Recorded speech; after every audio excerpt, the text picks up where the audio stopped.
आशा करता हूं आप सब बहुत अच्छे होंगे। मेरा नाम है सिद्धांत अग्निहोत्री। स्टडी ग्लोस पे आपका बहुत बहुत स्वागत है। तो करंट अफेयर्स 5 अक्टूबर के जानते हैं, 4 करंट अफेयर्स की बात करेंगे। तो सबसे पहले तो साइबर फिजिकल सिस्टम, और बता दूं कि 10,000 एमसीक्यू की क्लासेस चल रही हैं।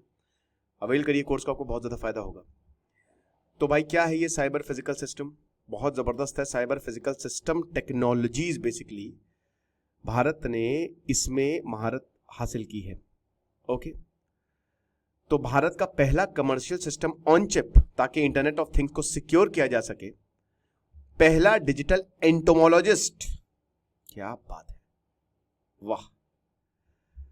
और development of test beds for autonomous navigation and security infrastructure,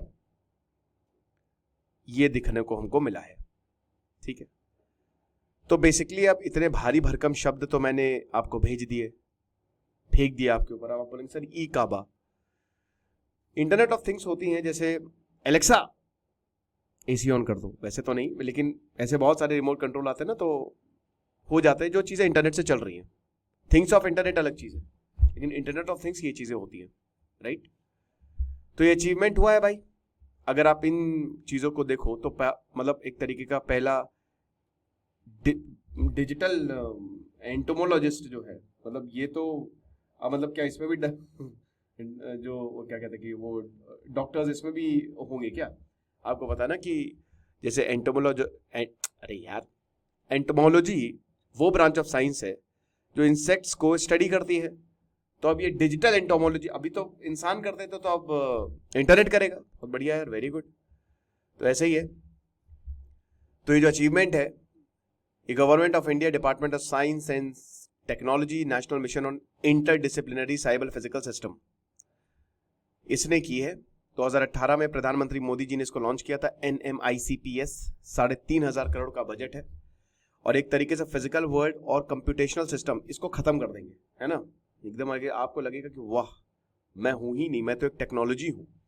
तो AI, machine learning, robotics, cyber security, autonomous navigation, ये सब बाकी इनिशिएटिव्स की तरह मिशन जो है वो रिसर्च पे फोकस करता है, डिस्कवरी पे फोकस करता है, इंपॉर्टेंट है। So technology innovation hub TIH, सबसे बड़ा फीचर है 25 रिसर्च इंस्टीट्यूशंस स्टैब्लिश किए गए हैं। तो ये सब ऑपरेट कर रहे हैं। फिर रिजल्ट 6 साल के अंदर 2018 में लॉन्च किया था, 1500 नई टेक्नोलॉजी बना ली। क्या बात है, 650 स्टार्टअप्स और लगभग 16,000 जॉब्स क्रिएट की गई है। 1.5 lakh individuals they are trained in entrepreneurship. क्या इनोवेशंस हैं? सबसे पहले तो IIT कानपुर में C3I हब। तो अगेन इंटरनेट ऑफ थिंग्स, ये 24 घंटे सातों दिन साइबर सिक्योरिटी प्रोटेक्शन देता है क्रिटिकल इंफ्रास्ट्रक्चर को, पावर और वाटर। तो ये C3I हब जो है ये IIT कानपुर में। फिर TIHN तिहान, ये ऑटोनोमस नेविगेशन और टेरेस्ट्रियल सिस्टम पे काम करता है। फिर अवध IIT रोपड़, और ये तिहान IIT हैदराबाद, ये एग्रीकल्चर और वाटर मैनेजमेंट में काम करता है। ठीक है, तो जैसे डिजिटल एंटोमोलॉजिस्ट है ना, वैसे ही बाकी स्टार्टअप्स अगर बात करते हैं तो बॉटलैब्स, डायनामिक्स, माइंडग्रोव टेक्नोलॉजी, IU डिवाइसेस, ये सारे मतलब जैसे ये जितने भी स्टार्टअप है, ये टेक स्टार्टअप देखिए IITs के साथ मिलकर इन्होंने स्टार्टअप किया है ना। अभी जैसे बॉटलैब्स की बात करें तो 160 करोड़ की वैल्यूएशन है ना। ऐसे माइंडग्रोव, IU डिवाइसेस की भी। तो ये बहुत ही बढ़िया, मतलब एक तरीके से टेक्निकल सेक्टर में हम आगे बढ़ रहे हैं।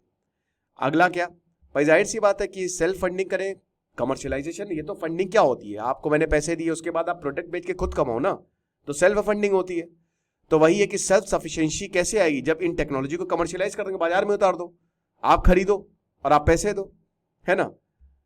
और उसके बाद फिर AI for Bharat, generative AI for Bharat, ये जैसे चैट GPT है वैसे ये भी एक जो प्रोजेक्ट है IIT बॉम्बे के साथ ये हो रहा है, ताकि AI 22 लैंग्वेजेस में, इसी तरीके का, मतलब चैट GPT तो बहुत वास्ट है, उसका एक ब्रांच, तो AI 22 इंडियन लैंग्वेज में निकाला जाए। और उसके बाद CPS में ग्लोबल लीडरशिप, बहुत बढ़िया।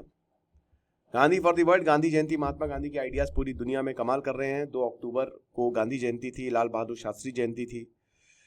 तो प्रिंसिपल अभी भी बहुत इंपॉर्टेंट है, लेकिन आपको बता दूं कि नॉन वायलेंट की बात की थी कि गांधी जी ने कहा अहिंसा और सत्याग्रह, ये 2 उनके टूल्स थे, लेकिन अहिंसा तो कहीं दिखती नहीं है।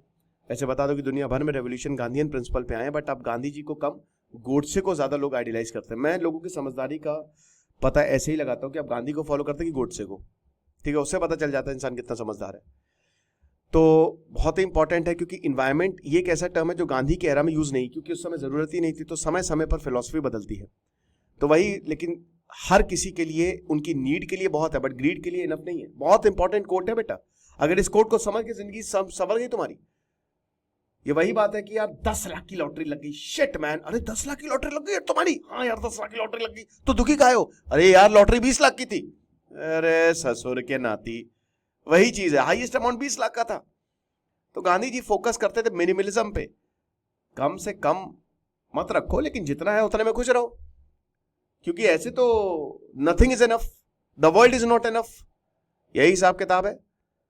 स्वदेशी से लेकर कमाल की गांधी जी की किताब बहुत शानदार, my experiments with truth, rural upliftment, जब तक गांव को अपलिफ्ट नहीं करोगे कैसे होगा। एजुकेशन सोसाइटी बिल्डिंग पे बात होती थी, लेकिन अब ऐसा कुछ नहीं है ऐसा नहीं है। वैसे तो आपको बता दूं कि स्वच्छ भारत मिशन, सरकार के जितने भी मिशन उसमें गांधी जी तो होते ही हैं भाई, नोट पे ही गांधी जी, तो मिशन पे तो होंगे गांधी जी। तो स्वदेशी अभी वापस से उभर रहा है, स्मॉल इंडस्ट्रीज जो हैं वो आ रही हैं, रूरल कम्युनिटीज जो हैं वो इंडिपेंडेंट हो रही हैं, क्लीनलीनेस पे बहुत ज़्यादा फोकस किया जा रहा है, स्वच्छ भारत अभियान। तो लेगेसी गांधी जी की बचानी है।